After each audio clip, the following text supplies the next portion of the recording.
జగతి పునాది వేయబడక ముందే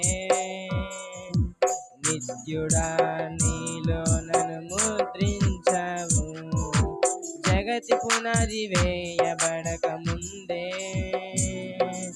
నిత్యుడా నీలో నన్ను ముద్రించావు. అక్కడ ఉన్నాను కాబట్టి ఇక్కడ ఉన్నాను, అందుకే ఆత్మముద్ర పొందుకున్నాను.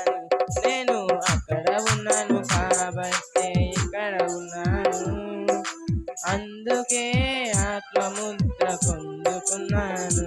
యేసయ్యా యేసయ్యా యేసయ్యా యేసయ్యా యేసయ్యా నా యేసయ్యా యేసయ్యా నా యేసయ్యా. ముద్రించావు నన్ను నీ ఆత్మ చేత, విమోచన దినము